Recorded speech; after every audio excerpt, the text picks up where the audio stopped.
শুভ সন্ধ্যা। আজ আমাদের আলোচ্য বিষয় প্রশ্নোত্তরে হোমিওপ্যাথিক ফার্মেসি। আমরা যে অনলাইনে হোমিওপ্যাথিক ক্লাস শুরু করেছি, আমরা এই কোর্সে ইউটিউবের মাধ্যমে আপনাদের homeopathic materia medica, organon of medicine, homeopathic pharmacy, repertorisation, case taking, chronic miasm, chronic disease এবং কেন্ট ফিলোসফি ইত্যাদি নিয়ে আমরা আলোচনা করব।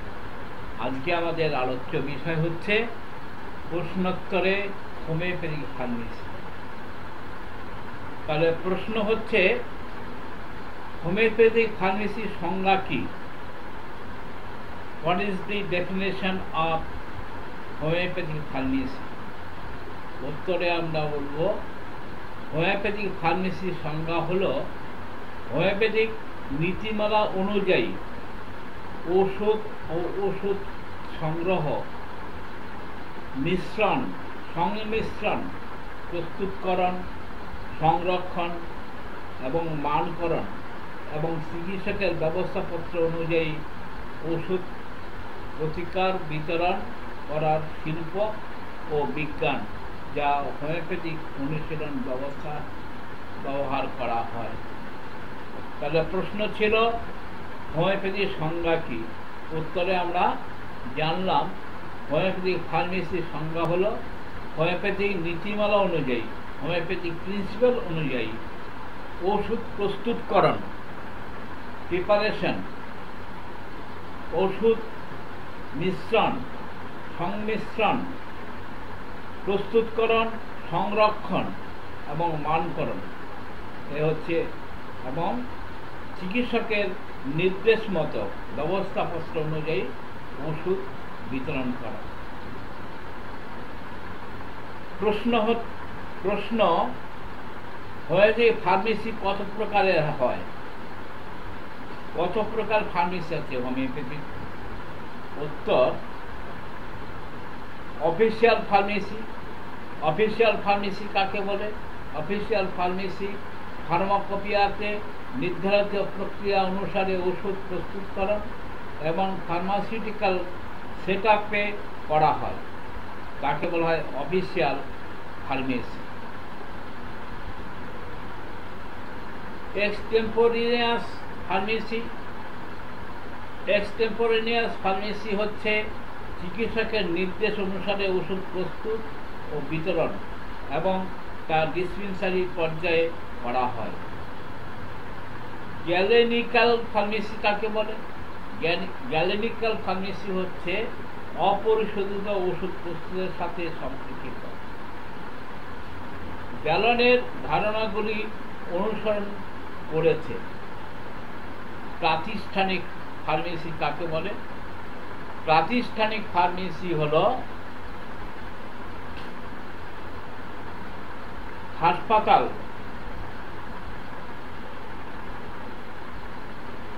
স্বাস্থ্য রক্ষণাবেক্ষণ সংস্থা এবং নার্সিং হোমগুলিতে ফার্মেসি অনুশীলন করা হয়, তাকে বলা হয় প্রাতিষ্ঠানিক ফার্মেসি।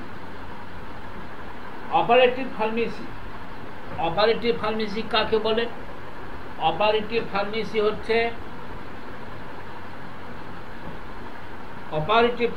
হচ্ছে মানীকরণ, উৎপাদন, খুচরা এবং বিভিন্ন প্রশাসনিক ও হাসপাতালের ফার্মেসি অন্তর্ভুক্ত বিভিন্ন দিকের সাথে সম্পর্কিত, তাকে বলা হয় অপারেটিভ ফার্মেসি। আমরা নেক্সট জানব ফার্মাকোপিয়ার জনককে। ফার্মাকোপিয়ার জনক হচ্ছে ভ্যালেরিয়াস কডাস। ভ্যালেরিয়াস কডাস হচ্ছে ফার্মাকোপিয়ার জনক। ভ্যালেরিয়াস কডাস ফার্মাকোপিয়ার জনক। নেক্সট প্রশ্ন, ফার্মাকোপিয়া কি? নেক্সট প্রশ্ন হচ্ছে, ফার্মাকোপিয়া কি? ফার্মাকোপিয়া একটি সর্বোচ্চ কর্তৃপক্ষের বই। ফার্মাকোপিয়া ইজ এ বুক, সর্বত্র কর্তৃপক্ষের বই, যে কোনো দেশের কর্তৃপক্ষ কর্তৃক প্রকাশিত। সেটা বিভিন্ন দেশের কর্তৃপক্ষ কর্তৃক প্রকাশিত হয়, যা ড্রাগের পদার্থ মানকরণের নিয়মগুলো নিয়ে কাজ করে। এতে বিভিন্ন উৎস থেকে ওষুধের পদার্থ সংগ্রহের দিক নির্দেশ রয়েছে, তাদের প্রস্তুতি, সংরক্ষণ এবং মান, যা তাদের শক্তি এবং পবিত্রতা নির্ধারণ করে। কর্তৃপক্ষ কর্তৃক প্রকাশিত ফার্মাকোপিয়াকে অফিসিয়াল বলে আখ্যায়িত করা হয় এবং যে কোনো ব্যক্তি কর্তৃক প্রকাশিত হয় তা কর্তৃপক্ষ ব্যতীত অন্য কোনো সংস্থা প্রকাশ করলে তা বেসরকারি করা হয়। ফার্মাকোপিয়া আবার দু রকম হতে পারে। একটা হচ্ছে সরকার কর্তৃক প্রকাশিত, আরেকটা বেসরকার কর্তৃক প্রকাশিত। আমাদের দেশে এম ভার্সাইলেন কোম্পানি একটা ফার্মাকোপিয়া তৈরি করেছে, সেটা অনুমোদিত। আবার homeopathic pharmacopoeia of India Bharat সরকার প্রকাশ করেছে, সেটাও অনুমোদিত। সুতরাং ফার্মাকোপিয়া যে দেশ বা যে দেশের সর্বোচ্চ কর্তৃপক্ষ কর্তৃক প্রকাশিত হয় তাকে বলা হয় ফার্মাকোপিয়া। হোমিওপ্যাথিক ফার্মেসির উৎস কি? What is the source of homeopathic medicine? Homeopathic মেডিসিনের উৎস কি? না, হোমিওপ্যাথিক ওষুধের উৎস হচ্ছে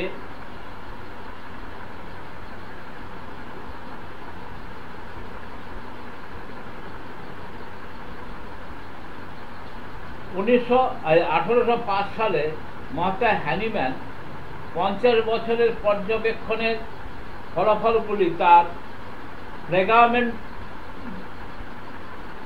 দি ভেরিয়াস মেডিসিনাম positivis sive in sano corpore human অবজারভেটিভস এ প্রকাশ করেছিলেন। তাহলে হোমিওপ্যাথিক ফার্মাসির উৎস হচ্ছে স্যামুয়েল হ্যানিম্যানের লেখা একটি বই। 1811 সালে থেকে 1832 সালের মধ্যে প্রকাশিত হয়েছিল তা মেটেরা মেডিকা পিউরা। স্যামুয়েল হ্যানিম্যান 1811 সাল থেকে 1832 মধ্যে তার সর্বশ্রেষ্ঠ বই মেটেরিয়া মেডিকা পিউরা প্রকাশিত করেছিলেন এবং ক্রনিক ডিজিজ প্রকাশিত করেছিলেন। হোমিওপ্যাথিক ফার্মাকোপিয়ার ইতিহাস কি? হোমিওপ্যাথিক ফার্মাকোপিয়ার ইতিহাস 1825 সালে ডাক্তার ক্যাম্পারি হোমিওপ্যাথিক ফার্মাকোপিয়ার ডিসপেন্সারি প্রকাশ করেন। 1870 সালে British homeopathic pharmacopoeia British homeopathic society London কর্তৃক প্রকাশিত হয়। 1872 সালে সেফ ফার্মাকোপিয়া হোমিওপ্যাথিকা পলিগ্লুটিকা প্রকাশিত হয়।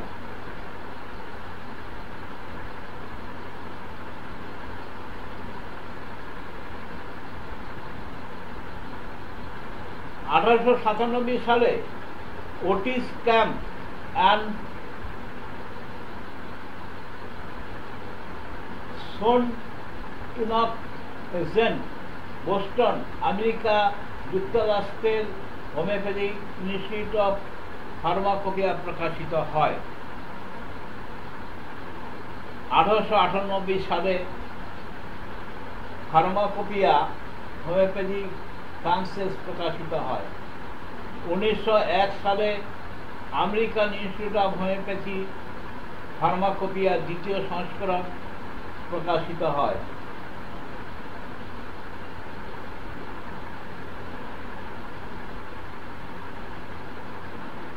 1892 সালে ভারতের এম ভার্সাইলেন কোম্পানি ফার্মাসিউটিক্যাল ম্যানুয়াল প্রকাশ করেন।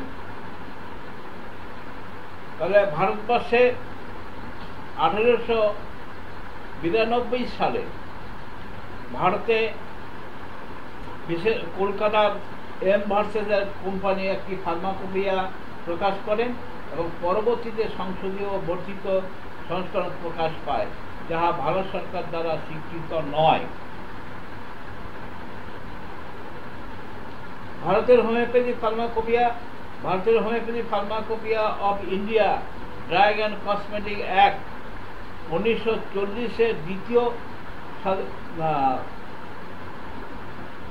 দ্বিতীয় তফসিলে হোমিওপ্যাথিক ফার্মাকোপিয়া কমিটি গঠন করার প্রস্তাব দেন এবং হোমিওপ্যাথিক উপদেষ্টা কমিটি 1956 সালে শুরু করেছিলেন। ভারত সরকার 1962 সালের সেপ্টেম্বর মাসে ডক্টর বি.কে. সরকারের নেতৃত্বে হোমিওপ্যাথিক ফার্মাকোপিয়া কমিটি গঠিত হয় এবং হোমিওপ্যাথিক ফার্মাকোপিয়া অফ ইন্ডিয়া প্রকাশিত হয়।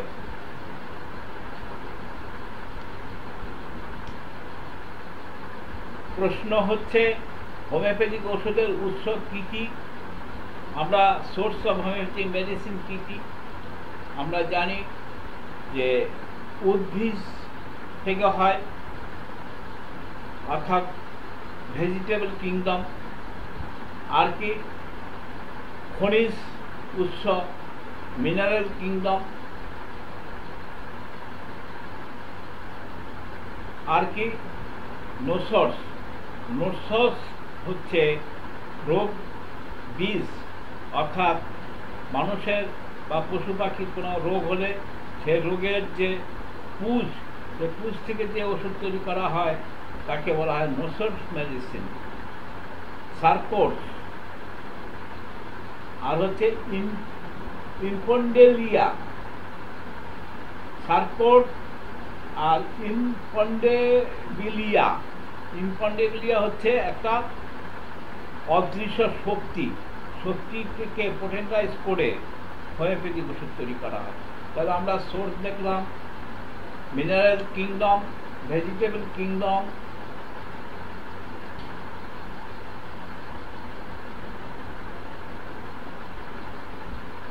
তারপরে animal kingdom, nosodes, sarcodes and imponderabilia. এই হচ্ছে হোমিওপ্যাথিক ওষুধের উৎস। হোমিওপ্যাথিক অনৌষধি কি? What is mean by vehicle? Vehicle কাকে বলে? অর্থাৎ যে দ্রব্যের মধ্যে, যে পদার্থের মধ্যে কোনো ওষুধের গুণ নেই তাকে আমরা বলি ভেহিকেল। আমরা জানি হোমিওপ্যাথিক ওষুধ কোনো বস্তু নয়, এটা একটা অদৃশ্য শক্তি, ইনভিজিবল পাওয়ার। এই পাওয়ারকে ব্যবহার করতে গেলে তার একটা মাধ্যম দরকার। যেমন আমরা জানি বিদ্যুৎ শক্তিকে ব্যবহার করতে গেলে তার একটা মাধ্যম দরকার, সেটা হচ্ছে বৈদ্যুতিক তার। শক্তিকে সেভাবে ব্যবহার করতে গেলে একটা মাধ্যম দরকার। আমাদের হোমিওপ্যাথিক ওষুধ যেহেতু কোনো বস্তু নয়, not a substance, it is a invisible power. যে পাওয়ারকে ব্যবহার করতে গেলে একটা মাধ্যম দরকার, তাকে বলা হয় ভেহিকেল। ভেহিকেল কত প্রকারে আছে? ভেহিকেল লিকুইড, সলিড এবং সেমি সলিড, এই 3 প্রকারের ভেহিকেল পাওয়া যায়। যেমন আমরা সলিডের মধ্যে দেখি sugar of milk, can sugar অর্থাৎ চিনি, ফ্লুইডস, কর্ন ট্যাবলেট। লিকুইড ভেহিকেলের মধ্যে আমরা দেখি distil water, alcohol, solvent, ether, olive oil, almond oil, বিভিন্ন ধরনের অয়েল আমরা যেগুলো ব্যবহার করি, বিভিন্ন ধরনের অয়েল। সেমি সলিড হচ্ছে ভ্যাসলিন, প্যারাফিন ইত্যাদি। এই এই সমস্ত হচ্ছে ভেহিকেল। এই ভেহিকেলের মাধ্যমে আমরা হোমিওপ্যাথিক ওষুধ ব্যবহার করে থাকি। হোমিওপ্যাথিক মাদার টিনচার তৈরি করতে কী কী উপাদান লাগে? হোমিওপ্যাথিক মাদার টিনচার তৈরি করতে লাগে alcohol, distil water, glycerine, solvent, ether, sugar of milk. এগুলো দিয়ে আমরা হোমিওপ্যাথিক মাদার টিনচার তৈরি করতে পারি।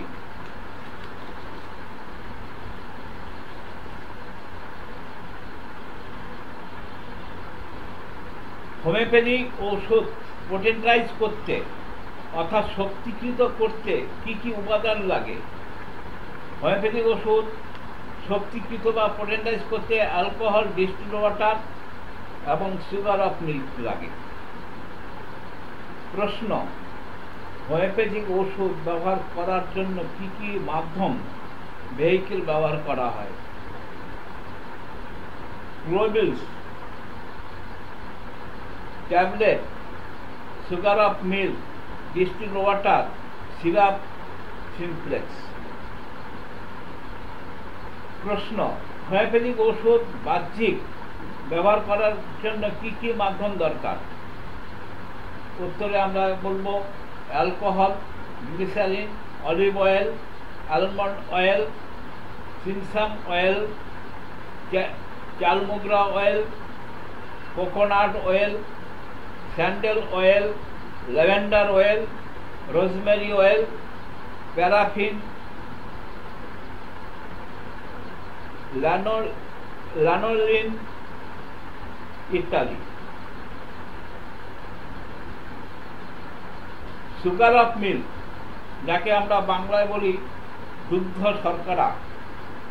দুগ্ধ শর্করা কি দিয়ে তৈরি করা হয়?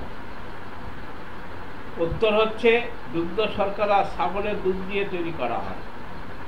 সাম কেমিক্যাল অ্যান্ড মেকানিক্যাল প্রসেস, ছাগলের দুধ থেকে আমরা সুগার অফ মিল্ক তৈরি করি। প্রশ্ন, বড়ি, গ্লোবিলস কি দিয়ে তৈরি করা হয়? উত্তর, বড়ি হচ্ছে অর্থাৎ যেটা আমরা গ্লোবিলস সাবুদানা বলি, মানে সোজা বাংলা ভাষায় যাকে আমরা সাবুদানা বলি, সেই সাবুদানাটা তৈরি করা হয় আখের চিনি দিয়ে। আখের চিনির সঙ্গে ডিমের যে লালা আছে অ্যালবুমেন, সেই অ্যালবুমেন মিশিয়ে গ্লোবিলস তৈরি করা হয়। প্রশ্ন, কর্নস কি? উত্তর, কর্নস ডিমের অ্যালবুমেন মিশিয়ে যে দানা তৈরি করা হয় তাকে কর্নস বলা হয়। প্রশ্ন, ডিস্টিল ওয়াটার, ডিস্টিল ওয়াটারটা কি? উত্তর হচ্ছে ডিস্টিল ওয়াটার হলো বিশুদ্ধ জল, পিউরিফাইড ওয়াটার। অ্যাকোয়া ডিস্টিলা বা অ্যাকোয়া পিউরিফিকা এগুলো হচ্ছে ডিস্টিল ওয়াটার। ডিস্টিল ওয়াটার বিশুদ্ধ জল, সেই জলের ফর্মুলা হচ্ছে H2O। H2O হচ্ছে বিশুদ্ধ জলের ফর্মুলা। প্রশ্ন, অ্যালকোহল কি? উত্তর হচ্ছে অ্যালকোহল ইথানল বা spirit of wine K alcohol বলে। স্পিরিট অফ ওয়াইনকে অ্যালকোহল বলে। প্রশ্ন, গ্লিসারিনের কেমিক্যাল ফর্মুলা কি? গ্লিসারিনের কেমিক্যাল ফর্মুলা হচ্ছে CH2OH, CHOH, CH2OH অথবা C3H8O3। সলভেন্ট ইথার এর কেমিক্যাল ফর্মুলা কি? সলভেন্ট ইথারের কেমিক্যাল ফর্মুলা হচ্ছে C2H2O।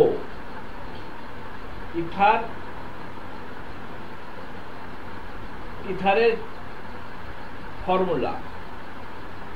টাইট্রেশন কাকে বলে? টাইট্রেশন হচ্ছে দুগ্ধ শর্করার সঙ্গে ভেষজ সংমিশ্রণ করে নির্দিষ্ট অনুপাতে ঘর্ষণ করার ফলে যে ওষুধ তৈরি হয় তাকে টাইট্রেশন বলে। প্রশ্ন, প্রেসক্রিপশন শব্দের অর্থ কি? প্রেসক্রিপশন শব্দের অর্থ হল লাতিন ভাষায় প্রেসক্রিপ্টো কথার অর্থ প্রি বা বিফোর, আর স্ক্রিপ্টো কথার অর্থ হচ্ছে রাইট। সুতরাং প্রেসক্রিপশন শব্দের অর্থ হলো ওষুধ দেওয়ার আগে কোনো কিছু লিখে নির্দেশ দেওয়া। প্রেসক্রিপশন কাকে বলে? প্রেসক্রিপশনের কাকে বলে তার উত্তর হচ্ছে, প্রেসক্রিপশন কথাটা লাতিন শব্দ প্রেসক্রিপ্টো থেকে উদ্ভূত, যার অর্থ হলো চিকিৎসক কর্তৃক একটি লিখিত নথি বা আদেশ, যা ওষুধ প্রস্তুতকারককে ওষুধ প্রস্তুত করার জন্য এবং সেই সঙ্গে কোনো নির্দিষ্ট রোগীর জন্য নির্দিষ্ট সময়ে খাওয়ার পদ্ধতি সম্পর্কে নির্দেশনামা।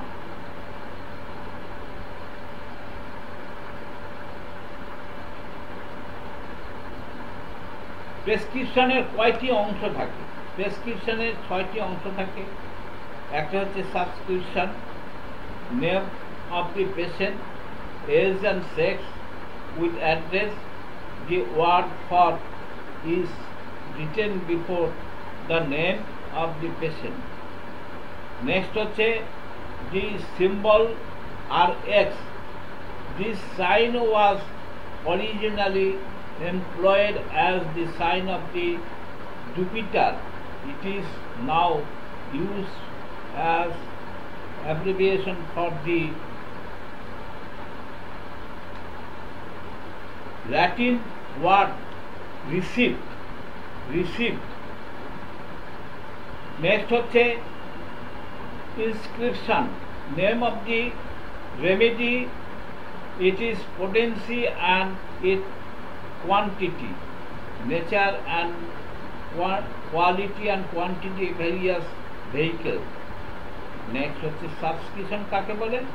Subscription হচ্ছে instruction and direction for the dispensing, আর সর্বশেষে থাকবে সিগনেচার অফ দি ফিজিশিয়ান। তাহলে আমরা সংক্ষেপে হোমিওপ্যাথি ফার্মেসি নিয়ে আলোচনা করলাম, এবং পরবর্তীকালে আমরা সময় সুযোগ পেলে আরও বিস্তৃত আলোচনা করব। আমাদের কোর্সে আমরা যে অনলাইনে হোমিওপ্যাথি কোর্স চালু করেছি, এইভাবে আমরা হোমিওপ্যাথি সম্বন্ধে জ্ঞান অর্জন করব বলে আজকে শুভরাত্রি বলে আমাদের আলোচনা এখানে সমাপ্তি ঘোষণা।